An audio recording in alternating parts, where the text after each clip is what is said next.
So this summer I had the opportunity to take a Middlebury College tour.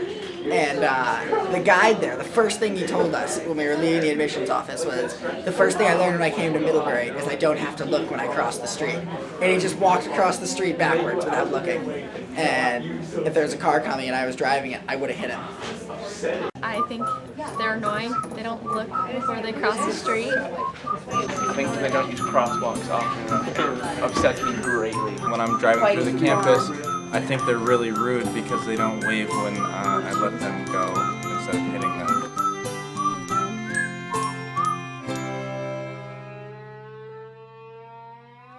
The college is part of the town. It's an integral part of the town, but the town is an integral part of the college in many ways for its students, for faculty and staff. The cliche, and it's a good one, is that a healthy town makes for a healthy college, and a healthy college makes for a healthy town. I think the college is very important to the town and adds a lot to the town. And I think that the college has benefited over the years from Middlebury being such a great town.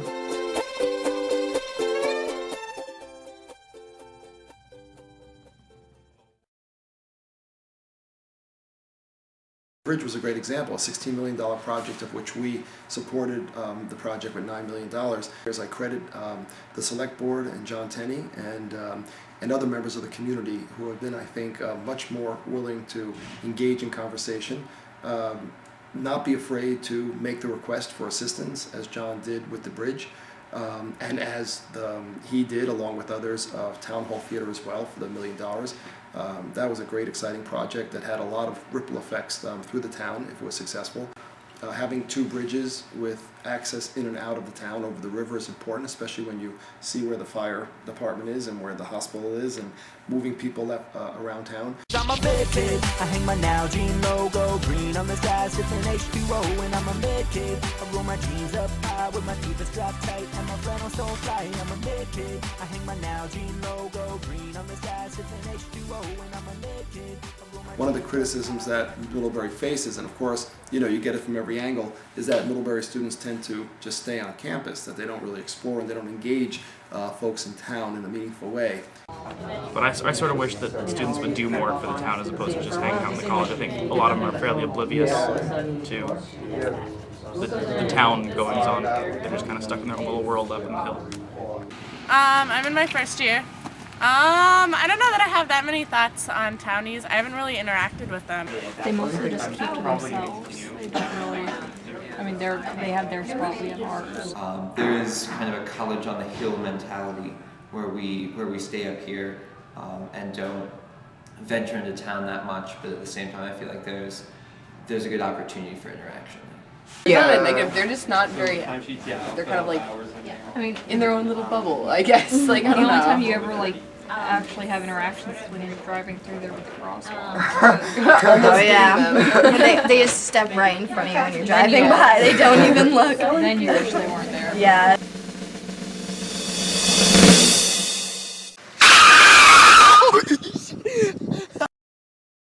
I think people think that people are going to stop for them.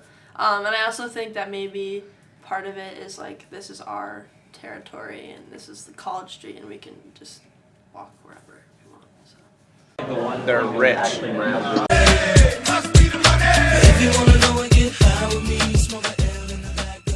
think they're kind of arrogant and stuck up, and because they go to a college that costs a lot, they can act above everybody else. When I got here in 1984, the joke that was, of course, told immediately, and it's sort of changed now, but at that time, there were two cars on campus, Saabs and Subarus. The students had the Saabs and the faculty had the Subarus. That was the joke. Now it might be different brands, but the feeling might be similar. Now SUVs. Now there are all these fancy SUVs, I guess.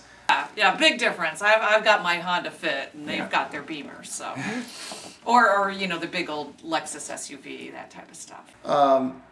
It is what it is. I mean, a school of this stature and a school that costs as much as it does is going to attract a certain degree of wealth. That's just how it is. An elite private institution is no other model. I mean, schools that charge $50,000 are going to attract students who could afford that, and those students who could afford that are going to have, signs of wealth. I don't blame them for being resentful. Sometimes I'm resentful of the students. They're driving around in, nicer cars than I have bigger allowances than I get, so I wouldn't be surprised and I wouldn't blame them a bit because I can sense a certain elitist attitude among some students. Not all.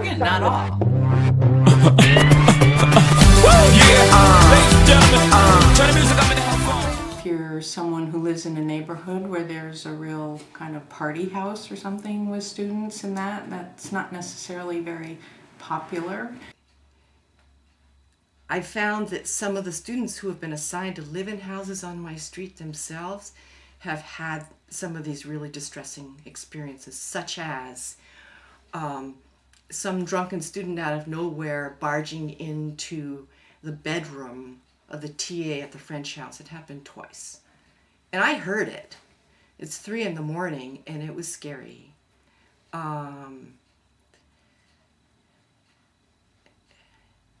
Students who have been drinking too much, it's distressing.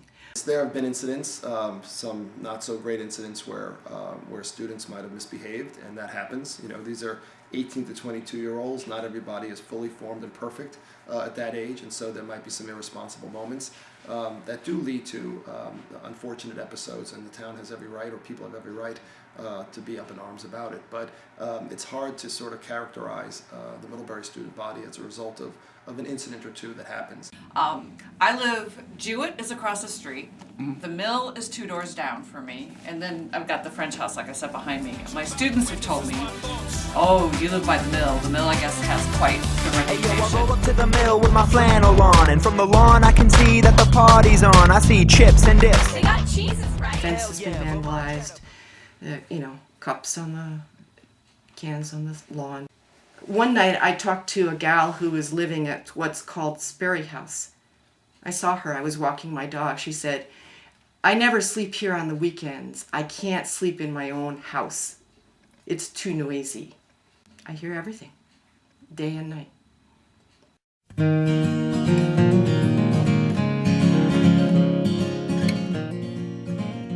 When you moved here, was it mostly non-college houses around? Yes, it was mostly non-college houses.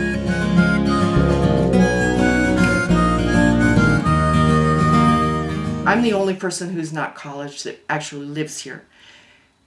The house next door to me sat empty for 3 or 4 years with nothing being done to it.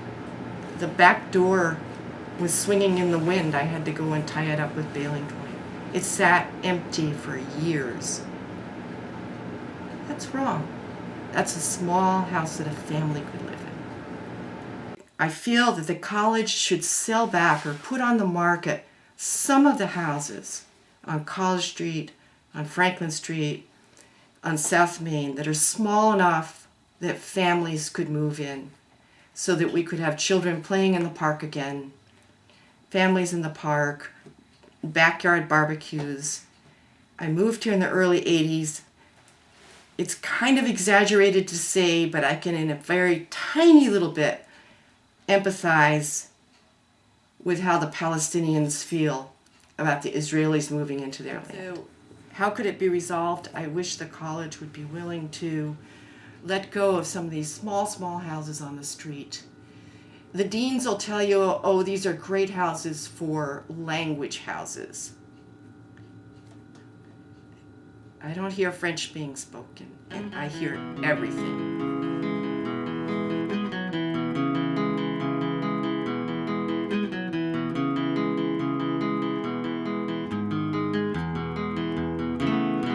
It's empty in the valley of your heart. The sun, it rises slowly as you walk away from all the fears and all the faults you've left behind.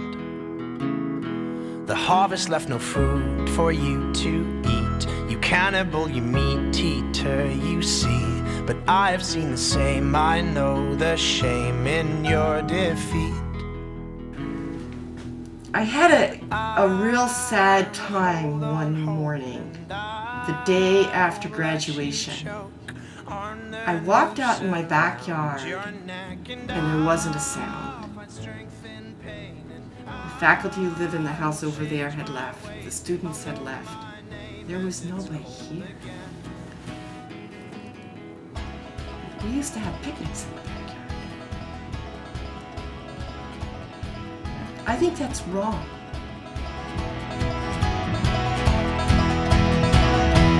I have other things to fill my time. You take what is yours and I'll take mine. Now let me at the truth which will refresh my broken mind.